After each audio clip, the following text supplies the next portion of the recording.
Au début de ce temps de partage, je voudrais faire cette prière avec vous. Je voudrais m'unir à toutes les prières qui sont élevées en ce moment vers le ciel.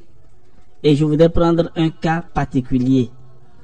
Prière d'une mère après la mort de son enfant.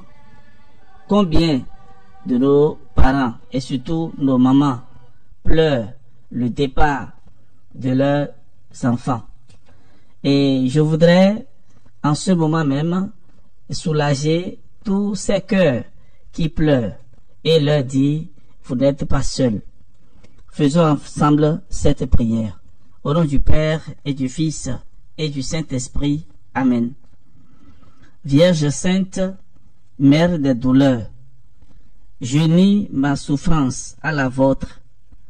Ouvrez-moi votre cœur, refuge et modèle des mères désolées. Obtenez par vos prières, ô Marie, que j'accepte comme vous le glaive qui a percé mon âme, que je reste debout au pied de la croix, que j'y vive et que j'y meure, soumise et résignée. Amen. Gloire au Père et au Fils et au Saint-Esprit, comme il était au commencement, maintenant et toujours, et dans les siècles des siècles. Amen. Nous allons ajouter cette prière pour les âmes les plus délaissées du purgatoire. Ô Marie, j'ai pitié de ces pauvres âmes qui, enfermées dans les prisons ténébreuses du lieu d'expiation, n'ont personne sur la terre qui pense à elles. Daignez, ô bonne mère, abaisser sur ces pauvres abandonnés un regard de pitié.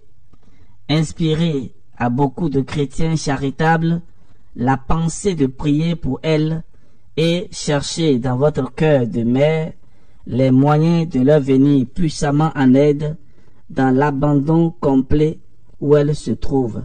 Ô Mère du perpétuel secours, ayez pitié des âmes les plus délaissées du purgatoire. Miséricordieux Jésus, donnez-leur le repos éternel. Amen.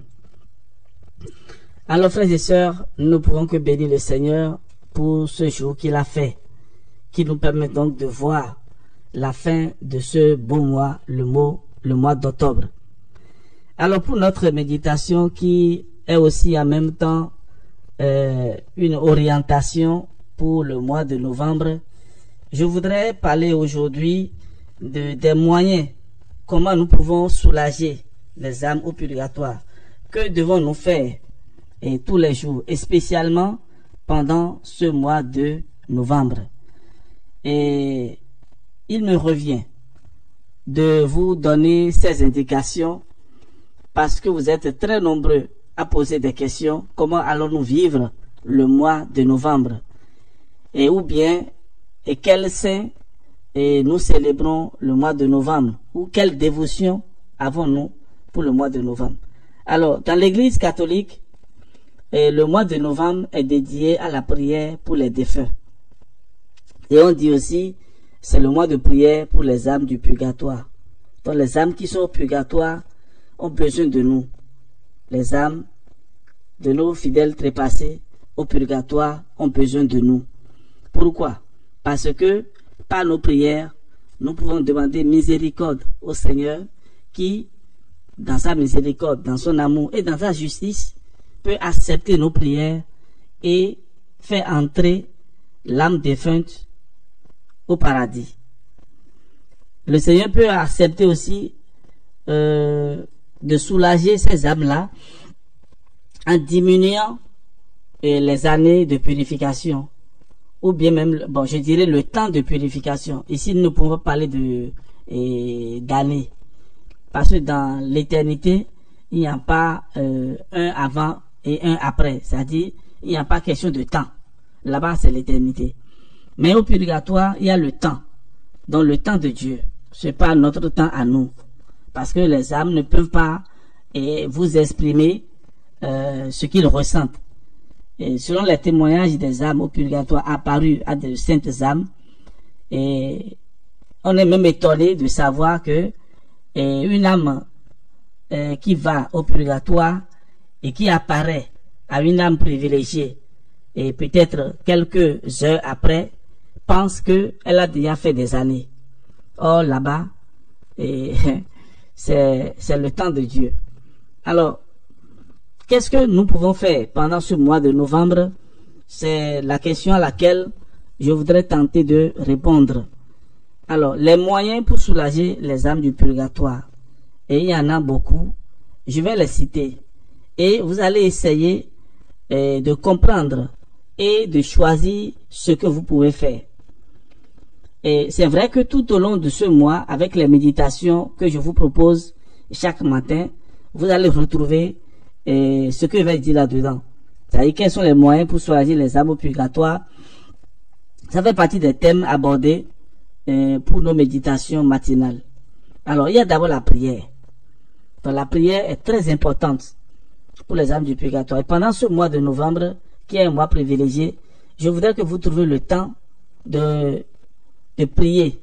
Vous pouvez choisir, comme certains groupes le font, et ils ont des heures où ils se retrouvent, ou bien on donne des heures, et comme un calendrier, les tours de prière. Et dans les 24 heures, vous pouvez choisir l'heure qui vous convient. Donc vous pouvez choisir par exemple chaque jour à 11 heures de prier pour les défunts. Donc vous vous arrêtez systématiquement à l'heure là pour pouvoir prier pour les défunts. Et quelles sont les prières que nous pouvons faire? Dans les livres de prière, il y a beaucoup de propositions. Mais vous pouvez faire la prière du credo, parce qu'il y a beaucoup d'âmes qui sont au purgatoire parce qu'ils n'ont pas cru au Seigneur. Ou bien ils n'ont pas observé les commandements du Seigneur. Ils n'ont pas donné leur vie totalement au Seigneur. Donc vous pouvez réciter la prière du credo. Notre Père, toi je vous salue Marie. Et la prière par excellence pour les défunts. Donne leur Seigneur le repos éternel et fait briller sur eux la lumière sans déclin, qu'ils reposent en paix. Amen. Vous pouvez faire cela 9 fois. 9 fois en souvenir des 9 jours dans l'attente de l'Esprit Saint. Et donc, vous pouvez donc choisir aussi de faire le nombre de fois que vous voulez. Voilà. L'essentiel est d'être régulier et il faut le faire constamment. Donc, la prière, elle est très importante pour les âmes du purgatoire. Il y a plusieurs types de prières. Il y a des prières au Sacré-Cœur de Jésus et beaucoup de prières qui sont proposées. Pendant ce mois, dans notre forum, nous allons proposer certaines prières que vous allez faire chaque jour. Et deuxième moyen, il y a aussi la charité, faire l'aumône. Donc on peut faire par exemple la charité au nom des défunts. Je suppose par exemple que ton enfant ou bien ta maman, ton papa, un parent, un ami même est décédé. Je peux apporter par exemple à l'église une offrande. Et je dis, j'offre cette somme d'argent pour demander le repos de l'âme de telle personne. Vous voyez un peu? Donc il faut faire de l'aumône, la charité, au nom des défunts.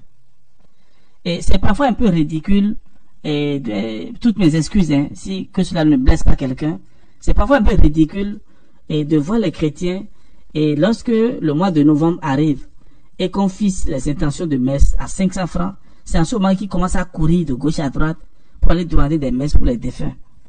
Pendant toute une année, vous n'avez pas pu trouver 1000 francs, 2000 francs, 3000 francs pour demander une messe à vos parents. Regardez bien, il y a même certains défunts qui ont laissé de l'héritage, ou bien qui ont fait de bien, qui ont fait beaucoup de bien à des personnes qui sont encore là aujourd'hui. Et ils sont incapables en une année d'aller demander une messe pour les défunts.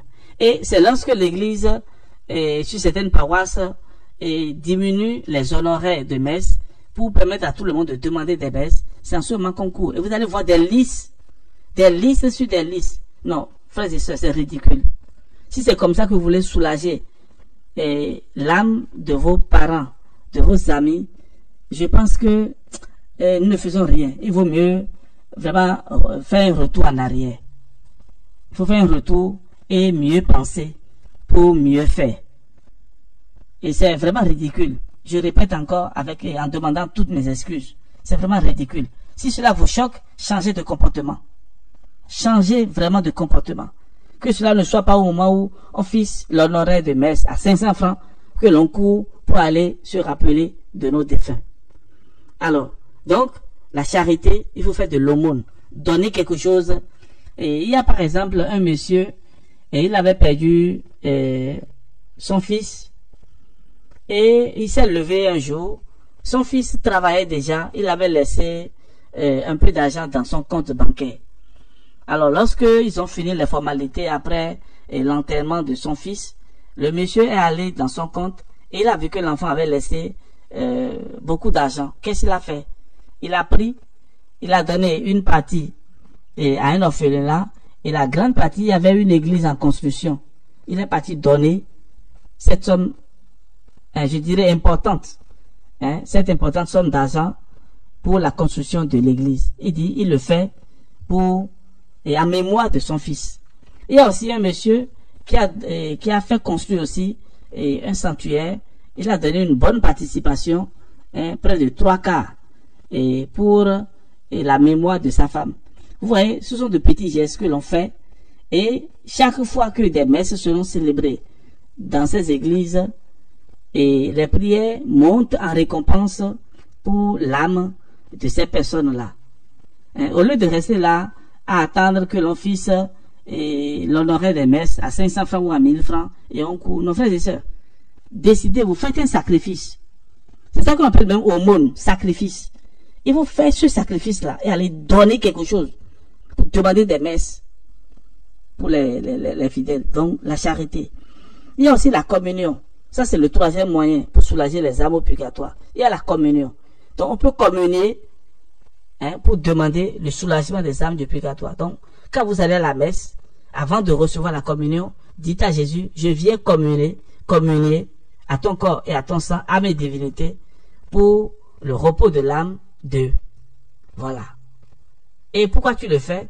Parce qu'il y a des âmes qui n'ont pas bien communié, qui n'ont pas respecté la communion et qui sont aujourd'hui au purgatoire. Et donc, ils ont besoin de sainte communion. Et je me prépare très bien et je vais maintenant recevoir la communion en leur nom. Quatrième moyen pour soulager les âmes du purgatoire, la sainte messe. Demander des messes ou écouter des messes, participer à des messes, faire écouter des messes, voilà. C'est très important. Même quand vous n'avez pas les moyens pour demander une messe, vous pouvez participer à la messe pour les défunts. Et pendant la messe, vous savez qu'il y a plusieurs étapes, non? Pendant la messe, il y a le mémorare des défunts. C'est-à-dire, souviens-toi, Seigneur, de ceux qui nous ont précédés dans la foi. Quand le prêtre arrive à ce niveau-là, et peut-être que tu avais déjà préparé ceux pour qui tu es venu prier. Donc, à ce moment-là, tu vas unir ta prière à celle du prêtre qui, donc, présente les défunts à Dieu le Père. Donc, soyons vraiment attentifs. Il y a certains prêtres qui marquent une pause. Pour se rappeler des défunts de sa famille ou bien des défunts qui lui ont été confiés. Et c'est très important. Vous qui êtes fidèles, et quand vous allez à la messe, vous devez être vraiment attentif pour vivre ces moments de la messe. Il y a la prière pour les vivants, il y a la partie où on prie pour les défunts. Et donc, tu peux faire une liste. Moi, j'ai une liste. Une liste de tous mes frères et sœurs. J'ai aussi la liste de certains amis que j'ai croisés sur mon chemin et qui ne sont plus aujourd'hui.